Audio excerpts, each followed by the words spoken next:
എന്നാലും എന്റെ താങ്ങും തണലും അല്ലേ ആ കള്ളം കട്ടുപോയത്. എന്ത് ജെട്ടി? അയ്യേ, അപ്പൊ നീ ഇപ്പോ? ഇല്ലെന്നേ, ആ കള്ളം കട്ടുപോയി ബാഗിലായിരുന്നില്ല അത്. ഏതായാലും റിസോർട്ടിൽ മുറിയെടുത്ത് വലിയ മണ്ടത്തരമായി പോയി. എടാ, ഇത് രാജക്കാരുടെ റിസോർട്ടല്ലേ? ആ ഗ്രൂപ്പിലെ കംപ്ലീറ്റ് ആൾക്കാരുടെ വിഹാര കേന്ദ്രമാണിത്. എടാ, നമ്മൾ ഇവിടെ സ്റ്റേ ചെയ്യാൻ യാദൃശ്യമായിട്ട് അവളെ കാണാനും പരിചയപ്പെടാനൊക്കെ സാധിക്കും. എടാ ദേ, നമുക്ക് ഊണ് കഴിക്കണ 2 കഴിക്കാം. ഹലോ ഹലോ, പിന്നെ വിളിക്കൂ, ഞാൻ ഒരുപാട് മീറ്റിംഗിലാണ്. അതെ അതെ അതെ, okay. Hi ladies and gentleman, how old are you? Okay. എവിടെയോ നമ്മൾ കണ്ടു, നല്ല പരിചയമുണ്ടല്ലോ. ബസ് സ്റ്റാൻഡ്, ചന്ത, റെയിൽവേ സ്റ്റേഷൻ എന്നിവിടങ്ങളിൽ ഞാൻ പോകാറില്ല. ബട്ട് ഐ ആം എ കോടീശ്വരൻ. കണ്ണിൽ കണ്ടാൽ ഹംസ മുതലാളി എന്ന് വിളിക്കും. ആരെ? എന്നെ. Oh sir, order please. ആള് മുന്നിൽ നിൽക്കുമ്പോ എങ്ങനെയാ ഓടുന്നത്? Sir, order please. ഞാനൊന്ന് ഓർഡർ ചെയ്യട്ടെ. ഒന്ന് അവിടെ എവിടെയെങ്കിലും ചെന്നിരിക്കൂ. കോടീശ്വരന്മാരെ ഇങ്ങനെ ശല്യം ചെയ്യരുത് please. Okay okay okay okay okay. മണ്ടന്മാർക്ക് എന്നെ മനസ്സിലായില്ല എന്ന് തോന്നുന്നു. അവൻ തന്നെയല്ലേ ഇവൻ? അവൻ തന്നെയാ. അവൻ എവിടം വരെ പോകും നോക്കാം. പ്രിയപ്പെട്ട എല്ലാ റോസ് ക്ലബ് അംഗങ്ങളും ദയവായി ആ പെട്ടിക്കള്ളം നമ്മളെ വെള്ളിയിൽ നിർത്തിയിട്ട് മുങ്ങി. ത്തോടനുബന്ധിച്ച് റോസ് ക്ലബ്ബ് ഇവിടെ എടാ, ദേ അവൻ. ഈ സെമിനാർ ഉദ്ഘാടനം ചെയ്യാൻ വേണ്ടി നമ്മുടെ പ്രിയങ്കരിയായ ആരാധ്യയായ ക്ലബ് പ്രസിഡന്റ് ഏതാനും നിമിഷങ്ങൾക്കുള്ളിൽ ഇവിടെ എത്തിച്ചേരുന്നതാണ്.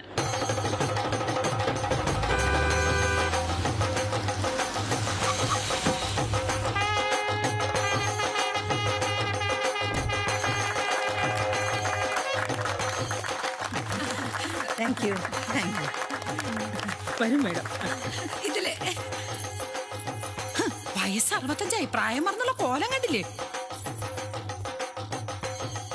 ആരേത്? ഒരു തൈ കിളവിയേയും കൊണ്ടുപോകുന്നു. തൈപ്പൂയ കാവടിയാട്ടം. അവൻ പിടിക്കടാ. ഇവന്മാര് പോയില്ലേ?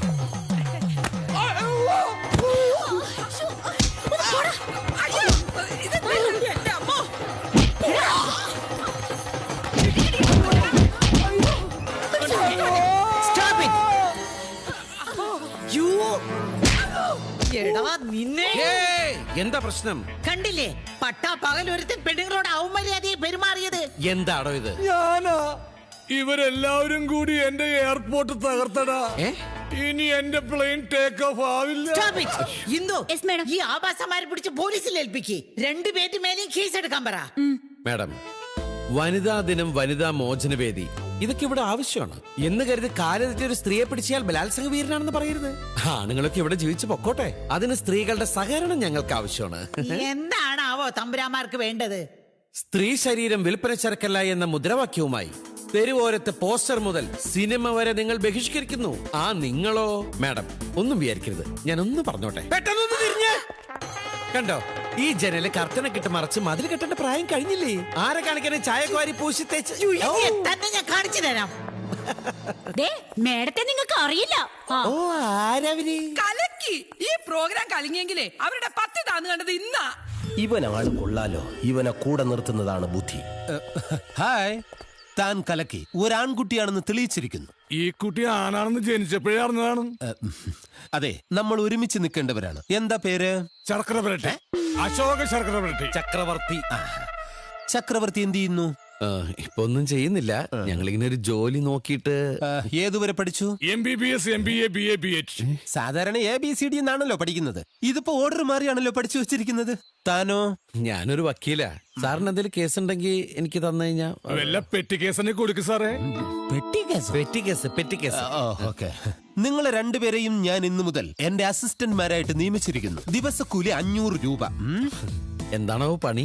ഞാനൊരു കോടീശ്വരിയായ പെൺകുട്ടിയെ പ്രേമിച്ച് കല്യാണം കഴിക്കാൻ പോകുന്നു. അതിന് എനിക്ക് നിങ്ങളുടെ ഹെൽപ്പ് വേണം. ആരാണ് പെൺകുട്ടി? പുറത്തു പറയരുത്. അത്രക്ക് മോശക്കാരിയാണോ? I mean ടമാർ പെടാ ഠേഠോ? അല്ലെന്ന്. ഈ റിസോർട്ടിന്റെ ഉടമസ്ഥ കോടീശ്വരിയായ രാജമല്ലിക. രാജമല്ലിക അല്ല, രാജമല്ലികയുടെ ഒരേ ഒരു മകൾ രാജലക്ഷ്മി.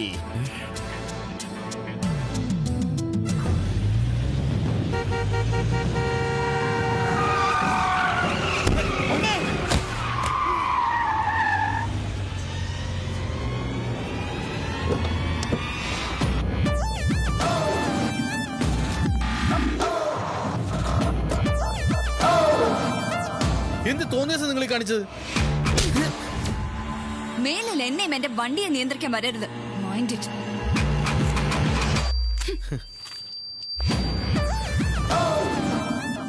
അഹങ്കാരി. ആരാ ഇവള്?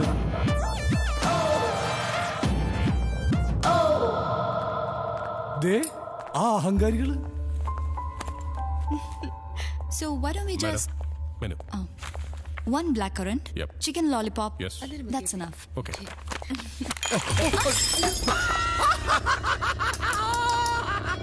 You?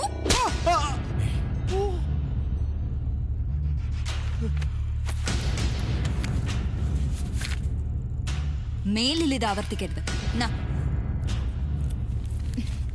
Order cancelled. വാടി. Excuse me. നമസ്കാരം. 2000 രൂപയുണ്ട്.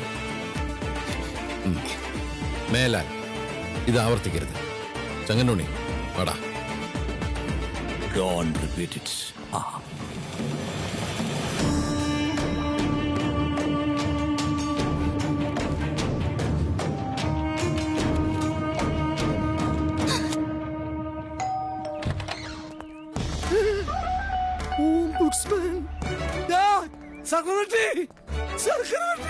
ചക്രവർത്തി. അങ്കിൾ എന്താ ഇവിടെ? നീ എന്താ ഇവിടെ? ഒന്ന് റെസ്റ്റ് എടുക്കാൻ വന്നതാ. നിന്റെ അച്ഛൻ നിന്നെ കാണാതെ ടെൻഷൻ അടിച്ചിരിക്കുക. ഒടുവിൽ നിന്റെ സിസ്റ്റർ പറഞ്ഞാണ് നീ ഈ സിറ്റിയിലുണ്ടെന്ന് ഞാൻ അറിഞ്ഞത്. ഫോൺ ഓഫ് ചെയ്ത് വെച്ച് നീ ഇവിടെ എന്തെടുക്ക? സത്യം പറ. അവനവന്റെ ബാല്യകാല സൈനെ കാണാമെന്നാണ്. ബാല്യകാല സഖിയോ? അത് വൈക്കം മുഹമ്മദ് ബഷീറിന്റെ ബാല്യകാല സഖി പുസ്തകം ഉണ്ടല്ലോ, അത് അവിടെയാണെങ്കിൽ ഔട്ട് ഓഫ് സ്റ്റോക്ക്. അപ്പഴാ ഇവൻ പറഞ്ഞ് ഇവിടെ ഏതൊരു ബുക്ക് സ്റ്റോളിൽ കിട്ടുന്നത്. ഏത് ബുക്ക് സ്റ്റോളാടാ? സാറിന്റെ ബുക്ക് സ്റ്റാളില്. സാറിന്റെ മോളാണല്ലോ അവന്റെ ബാല്യകാല സഖി. അയ്യോ, നാണം വന്നപ്പോ സാറ്റ് കളിക്കണ്ട. സാറ്റേ ഇത് സാറ് കണ്ടടാ. നിന്നെപ്പില്ലാണ്ടായെങ്കിൽ നീ എന്താ മുഖം പൊത്തിയത്? മോനെ സാറ് ചോദിച്ചു ഉത്തരം കൊടുക്ക്. എനിക്ക് നാണാവുക. നീ എന്തിനാ എന്റെ മോളെ കാണാൻ വന്നത്? ഞാൻ പറയില്ല. ഞാൻ പറയാം. സാറിന്റെ മോളെ ഇവന് ഒടുക്കത്തെ ഇഷ്ടമാണ്. ഞാൻ പറഞ്ഞു പെണ്ണിനെ കണ്ട് തീരുമാനിച്ച മതിയെന്ന്. പെണ്ണ് സാറിനെ പോലെ ഇരിക്കുകയാണെങ്കിൽ റിട്ടേൺ ടിക്കറ്റ് എടുത്ത് പോയല്ലോ. എനിക്ക് എന്താണ് ഒരു കുഴപ്പം? നിന്നെ പോലെ കരിങ്കുറങ്ങിന്റെ മോന്തയല്ല എനിക്ക്. സാറ് നമ്മൾ പരസ്പരം പൊഴുത്തിയിട്ട് ഒരു കാര്യമില്ല. ചുമ്മാ അരിടാ. അങ്ങളെ ഇവൻ എന്തെങ്കിലും വിവരമില്ലാണ്ട് പറഞ്ഞു വെച്ചിട്ട് അങ്ങളത് കാര്യമായിട്ട് എടുക്കൊന്നും വേണ്ട. ആത്മാർത്ഥ സുഹൃത്തിന്റെ മോനായതുകൊണ്ട് ഒരു അല്പം സ്വാതന്ത്ര്യം ഞാൻ തന്നു. But don't misuse it. പക്ഷെ എന്റെ മോൾ സുന്ദരി അല്ലാണ്ട് മാത്രം പറയരുത്. ഏത് കാക്കക്ക് തൻകുഞ്ഞ് പൊൻകുഞ്ഞാണ്, അതുകൊണ്ട് കണ്ടിട്ട് പറയാം. കാണിച്ചു തരാടാ. ഞാൻ നിനക്ക് കാണിച്ചു തരാടാ. യൂട്യൂബിൽ വന്ന് പറഞ്ഞു.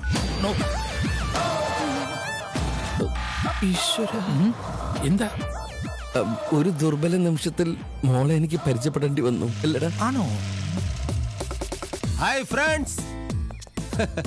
ചക്രവർത്തി വക്കീലെ, നമുക്ക് വളരെ വളരെ ഉപകാരപ്പെട്ട ഒരു രഹസ്യം ഞാൻ പരസ്യമായിട്ട് അറിഞ്ഞു. രാജാസ് ഗ്രൂപ്പിന്റെ ഫാക്ടറിയിൽ ഒരു ഒഴിവുണ്ട്. ഞായറാഴ്ചയാണ് ആ ഒഴിവ്. ചുമ്മാരി. എന്തൊഴിവ്? ഈ മറ്റേ ഈ ലീഗലിയ ചുണ്ടലിയ നച്ചലി എന്താ പറയുന്ന ഒരു അഡ്വൈസറി എന്നൊക്കെ പറയുന്നു. ലീഗൽ അതെ തന്നെ. ഞാൻ ഈ ലണ്ടനിൽ പഠിച്ചതുകൊണ്ട് ഇമാതിരി കച്ചട ഇംഗ്ലീഷൊന്നും എനിക്ക് വഴങ്ങില്ല. താൻ അവിടെ കയറി പറ്റണം, എന്നിട്ട് വേണം എനിക്ക് അവിടെ ഒന്ന് വരകാൻ. ഞാൻ കയറി പറ്റിയ സാറെങ്ങനെ വരകും?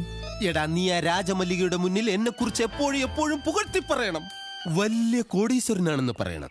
എനിക്ക് വേണ്ടി നീ കല്യാണം ആലോചിക്കണം. നിന്റെ സ്വാധീനം ഉപയോഗിച്ച് അവരുടെ മകളെ എനിക്ക് കെട്ടിച്ച് തരിയിക്കണം. എന്നിട്ട് ഒരു രാജകുമാരനായി ഞാൻ വാഴുന്നത് നിനക്ക് കാണാം. ആരായി പുതിയ അവതാരം? അച്ഛനാ. എനിക്ക് തോന്നി രണ്ടുപേർക്കും ഒരേ ഛായ. അവനെ എന്റെ കല്യാണം കഴിഞ്ഞാൽ നിനക്കൊരു പ്രൊമോഷൻ ഞാൻ തരുന്നുണ്ട്. കല്യാണത്തിന് മുമ്പ് ജയിലിലേക്ക് പ്രൊമോഷൻ കിട്ടാതെ നോക്കിയാ മതി. ഇവൻ നിനക്കൊരു പരാജയമാണ് എന്നും. ഐ മീൻ ലോക പരാജയം. എനിവേ, ഞാൻ പോകുന്നു. Bye bye. അയ്യോ, വഴി മാറി. Please good morning. ഇരിക്കൂ. Thank you. Your good name please. Ashok Chakravarthy. Ashok Raj എന്നാണല്ലോ സർട്ടിഫിക്കറ്റില്. ആ പേര് ഗസറ്റിൽ പരസ്യപ്പെടുത്തി ഞാൻ ചേഞ്ച് ചെയ്തിരുന്നു. അതിന്റെ കോപ്പി ഫയലിലുണ്ട്. എന്താണ് സ്വന്തം പേര് മാറ്റാനുള്ള കാരണം? പേരിലെ വൈവിധ്യമാണ് ജനശ്രദ്ധ നേടുന്നതിന്റെ ആദ്യപടിയെന്ന് ഞാൻ വിശ്വസിക്കുന്നു. For example, super star Rajinikanth. അദ്ദേഹത്തിന്റെ പേര് കണ്ടൻ കോരൻ എന്നായിരുന്നെങ്കിൽ ഒന്ന് ആലോചിച്ച് നോക്കൂ. സൂപ്പർ സ്റ്റാർ രജനി, അതിനു പകരം സൂപ്പർ സ്റ്റാർ കണ്ടൻ. അദ്ദേഹത്തിന് തന്നെ ചീത്തപ്പേരായനെ. അശോക ചക്രവർത്തി എന്ന വീരയോദ്ധാവിന്റെ പേര് കടമെടുത്തതോടെ എന്റെ ആത്മവിശ്വാസമാണ് കൂടിയത്. ബുദ്ധിമാനായ ഒരു മനുഷ്യന്റെ തലയിൽ എത്ര മുടി കാണും? മുടി? You mean hair? യെസ്. ബുദ്ധിമാനെന്ന് ചോദിച്ചത് ആർക്കിമെഡീസിനെ പോലെ, ഗലീലിയോ പോലെ ഒരു ശാസ്ത്രജ്ഞനെയാണോ, അതോ ഭരത് ഗോപിയെ പോലെ ഒരു കലാകാരനെയാണോ? ആണെങ്കിൽ ഇവർക്കൊക്കെ സ്വല്പം മുടി കുറവാണേ. അതല്ല സായിബാബയെ പോലെ വലിയ മുടിയുള്ള നിങ്ങൾക്ക് ബുദ്ധിയുണ്ടെങ്കിൽ നിങ്ങളുടെ തലയുടെ കാര്യം പറഞ്ഞാൽ മതി. My hair. ഓക്കെ, ഒന്ന് എഴുതിയെടുത്തോളൂ. 50, 52,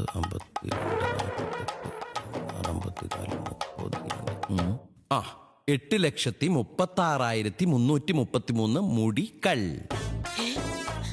അതെങ്ങനെ കൃത്യമായിട്ട് പറയാൻ പറ്റും? സംശയം ഉണ്ടെങ്കിൽ എണ്ണി നോക്കാം. മാഡം ഫ്രണ്ടിൽ നിന്ന് എണ്ണി നോക്കിയോളൂ. 2 മാഡംസ് ബാക്കിൽ നിന്ന് എണ്ണി നോക്കിയോളൂ. പടല തിരിച്ചെണ്ണിക്കോളൂ. അപ്പൊ 5 എളുപ്പത്തിന് ഞാൻ ടേബിളിൽ ഇങ്ങനെ കിടക്കണോ അത് ഇങ്ങനെ ഇരിക്കണം? Don't ask this kind of stupid questions. Mister Ashok ചക്രവർത്തി, അഡ്വക്കേറ്റ് എന്ന നിലയിൽ നിങ്ങൾ ഒരു കേസിൽ തോറ്റാൽ? ഞാൻ തോൽക്കില്ല മാഡം. നിയമം അരച്ചലക്കി കുടിച്ച പ്രഗത്ഭനായ എന്നെ പോലൊരു വക്കീലിന് ജയിക്കുന്ന കേസ്, തോൽക്കുന്ന കേസ് കണ്ടാൽ തിരിച്ചറിയാം. പിന്നെ ഞാൻ അതിന് തോൽക്കുന്ന കേസുകൾ ഏറ്റെടുക്കണം അല്ലേ? കണ്ടോ, ഇതാണ് വക്കീലിന്റെ മിടുക്ക്. വാക്കുകൾ സമർത്ഥമായി ഉപയോഗിച്ചാൽ കൈയടി വീഴും. ഇങ്ങനെ കൈയടിക്കാനായിട്ട് ഇവിടെ ഇപ്പൊ എന്താ ഉണ്ടായേ? ഞാനീ പറഞ്ഞത് നല്ലൊരു മറുപടിയേ അല്ല, വേറൊരു മോടംകൊലി ന്യായം മാത്രം. മാഡം, സത്യത്തെ മുൻനിർത്തി നിയമത്തിന്റെ പഴുതുകൾ തലനാരിയുടെ കീറി മുറിച്ച് പരിശോധിച്ചാൽ, പഠിച്ചാൽ ഏത് കേസും പുഷ്പം പോലെ വിജയിപ്പിക്കാം. That much I am confident. You are appointed. Thank you, madam. Hello my dear, catch പിടി. കൊള്ളാലോടെ. എന്താ പേര്? മിൻമിനി. മിന്നാമിനുങ്ങോ? മിൻമിനി. ഇത് മാഡത്തിനോടത്തേക്കോ? ചിമ്മിനി അല്ല മിൻമിനി, ആള് കൊള്ളാലോ. ഞാനിവിടുത്തെ MD ആയാൽ ഈ ക്യാബിനോട് ചേർന്ന് തന്നെ ഒരു ബെഡ്റൂമും കൂടി സെറ്റപ്പ് ആക്കുന്നുണ്ട്. എന്താ ഇവിടെ? ഞാൻ ഇനി ഇവിടെ തന്നെയല്ലേ. പണ്ട് പണിക്കർ സാർ ഇരുന്ന മുറിയായത്. ഞാൻ MD ആയാൽ പണിക്കർ സാർ ഇവിടെ തിരിച്ചെത്തും. ഓ, അപ്പൊ പണിക്കർ സാറ് പറഞ്ഞയച്ചാണല്ലേ സാറിനെ? അല്ല, ഞാൻ ഒറ്റയ്ക്കാ വന്നത്. ഞാനൊരൽപ്പം തിരക്കില്ല. എനിക്കൊട്ടും തിരക്കില്ല. ഇന്ന് മുതൽ നിന്റെ ജോലി എന്താണെന്ന് ഞാൻ പറയും. എന്താണാവോ? എന്നെ പുകഴ്ത്തൽ. നിന്റെ മുതലാളിച്ചിയുടെ മുന്നിൽ ഞാനൊരു സകലകലാ വല്ലഭനാണെന്നും സൽഗുണ സമ്പന്നനാണെന്നും അംബാനിയേക്കാൾ വലിയ കോടീശ്വരനാണെന്നും നീ പൊക്കിയടിക്കണം. അത് കേട്ട് അവരുടെ മരുമകനായിട്ട് എന്നെ കിട്ടാൻ കൊതിക്കണം. പുകഴ്ത്തനെ. Yes, please. ഒരാൾ കൂടി എസ്കമ്യനായിട്ടുണ്ട്. Yeah. Please take your seat. വേണ്ട, ഞാനിപ്പോ കഴിച്ചേ ഉള്ളൂ. ഇവിടെ വന്നിരിക്കും. ഇരിക്കാനായിരുന്നു. Sir, tea or coffee? കടുപ്പം കൂട്ടി ഇങ്ങനെ അടിക്കാത്തൊരു ചായ, പഞ്ചാര കുറച്ച് മതിയേ. Okay. മാഡം, ഇദ്ദേഹത്തിന് മാഡത്തിനൊന്ന് പരിചയപ്പെടണമെന്ന്. Sure. ഞാൻ ഹംസ. Yes. അല്ല, ഹംസൻ MBBS. Oh, ഡോക്ടർ ആണല്ലേ? അല്ല, വക്കീല്. ഇത് നിനക്ക് മാത്രമേ വക്കീലാകാവോ? ബാക്കി പറ. ഇദ്ദേഹം വലിയൊരു കോടീശ്വരനാണ്. അതെ, അംബാനിക്കൊപ്പം പണക്കാരനാണ്. അംബാനിയേക്കാൾ. ഓ, ഇത്തവണത്തെ ഇയറിലെ കണക്ക് നോക്കിയപ്പോഴല്ലേ? അതെ. അംബാനിയേക്കാൾ മേലെ പണക്കാരനാണ്. ഇദ്ദേഹത്തിന് ഒരുപാട് ഫാക്ടറീസ്, സ്റ്റാർ ഹോട്ടൽസ്, ബാറുകൾ, എന്തിന് റിസർവ് ബാങ്ക് വരെ ഇദ്ദേഹത്തിന് സ്വന്തമായിട്ടുണ്ട്. 3 റിസർവ് ബാങ്ക് ആണോ 3? അതെ, ഇപ്പൊ 2 പുതുതായിട്ട് ചെയ്യാൻ പോകുന്നു. ഒന്ന് നെടുമങ്ങാട്, ഒന്ന് കാക്കനാട്. റിസർവ് ബാങ്കേ മാഡത്തിനോട് ഇയാളെ കുറിച്ച് ഇല്ലാത്ത കാര്യങ്ങൾ പുകഴ്ത്തി പറയണമെന്ന് എന്നോട് പറയാൻ പറഞ്ഞു. എന്തിന്? മാഡത്തിന്റെ ഒരേ ഒരു മോളെ ഇയാൾ കല്യാണം കഴിച്ചിട്ട് മാഡം ഇപ്പൊ ഇരിക്കണ കസേരയില്ലേ, അവിടെ ഇയാൾ കയറിയിരുന്ന് മാഡത്തിനെ ചവിട്ടി പുറത്താക്കുന്നാണ് ഇയാൾ എന്നോട് പറഞ്ഞത് അല്ലേ? എന്റെ പൊന്നു മാഡം, ഇവനെ വിശ്വസിക്കരുത്, കള്ളനാ. ഞാൻ കാല് പിടിക്കാം. ആ സാരി ഒന്ന് പൊക്കിക്കാൻ. നീ ആനയെടുത്ത് കളിച്ചോണ്ടിരുന്നോ? നിനക്ക് ഞാൻ കാണിച്ചു തരാടാ.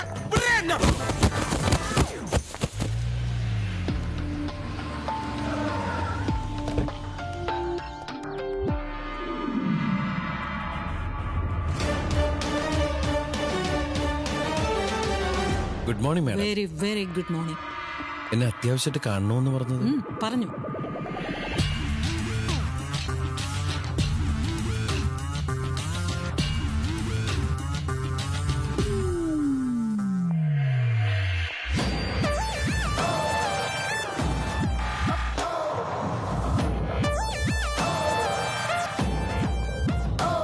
മിസ്റ്റർ അശോക് ചക്രവർത്തിക്ക് ഇവരെ രണ്ടുപേരെയും മുമ്പ് പരിചയമുണ്ടോ? Say yes or no. Yes. You are dismissed. അയ്യോ മാഡം മാഡം. ഇനി മാഡം വിചാരിച്ചാലും രക്ഷയില്ല. എന്റെ മമ്മിയെക്കാളും പവറുള്ള ആളാണ് എന്റെ ഗ്രാൻഡ് മാ. ആണോ? ശരിക്കും? ഹായ് ഗ്രാൻഡ് മാ. സത്യത്തിൽ എന്തുണ്ടായി? വേണ്ട.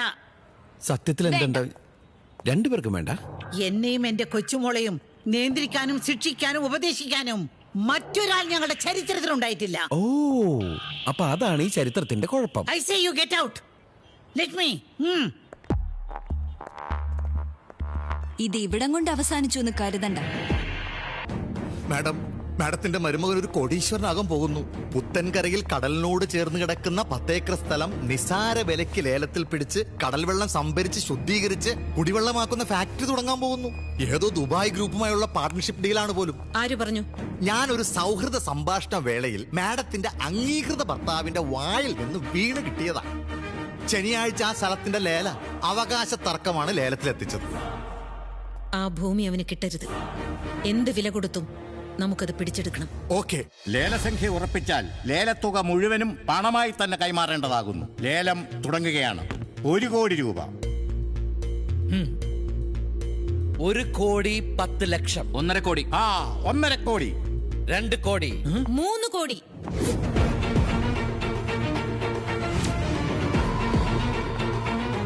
ഇവരെന്തിനിവിടെ വന്നു? ലേലം കൂടാൻ ഈ മെട്രോപൊളിറ്റൻ സിറ്റിയിൽ എന്റെ മാഡം അറിയാതൊരു ലേലോ? മോനെ ചക്രവർത്തി, നിനക്ക് ഈ സ്ഥലം കിട്ടില്ല. നീ വിളിക്കുന്നതിന്റെ ഇരട്ടി വില കൊടുത്ത് എന്റെ മല്ലിക മേട ഈ ലേലം ഉറപ്പിച്ചിരിക്കും. ഞങ്ങൾ കടൽ വെള്ളം ശുദ്ധീകരിച്ച് മിനറൽ വാട്ടർ ഉണ്ടാക്കുന്ന ഫാക്ടറി തുടങ്ങാൻ പോവാ. ഇത് ചതിയാണ്. ഞാൻ ചതിക്ക് പേര് കേട്ട വക്കീലാണ്. ഇതെന്റെ ജീവിത പ്രശ്നമാണ്, സഹായിക്കണം. എന്റെയും ജീവിത പ്രശ്നമാണ്. എന്നാലും ഞാൻ ഒന്ന് പറഞ്ഞു നോക്കട്ടെ മാഡം. വേണ്ട. ആരുടെയും വക്കാലത്തുമായി വക്കീൽ എന്റെ അടുത്തേക്ക് വരണ്ട. ഇതെന്റെ മകളുടെ പേരിൽ വാങ്ങുന്ന പ്രോപ്പർട്ടിയാ. 3 കോടി 1 തരം, 3 കോടി 2 തരം, 3 കോടി 10 ലക്ഷം. 4 കോടി. അല്ല, 5 കോടി. കോടികൾ ഞങ്ങൾക്ക് പുല്ലാണ്, പുല്ല്. വിളിക്കും വേണം. 5 കോടി 1 തരം, 5 കോടി 2 തരം, 5 കോടി 3 തരം. ലേലം ഉറപ്പിച്ചിരിക്കുന്നു. ഇതിൽ നിന്ന് എന്ത് മനസ്സിലായി? ആന വാ പൊളിക്കുന്നത് കണ്ട് അണ്ണാ വാ പൊളിക്കരുത്. അതെ, വേഗം വസ്തു വെക്കണ പാർട്ടിനെ വിളിക്കണം. പണം എണ്ണി മേടിച്ച് ഒപ്പിടാൻ പറയണം. എനിക്കും മാഡത്തിനും ധൃതിയുണ്ട്. ഓക്കെ.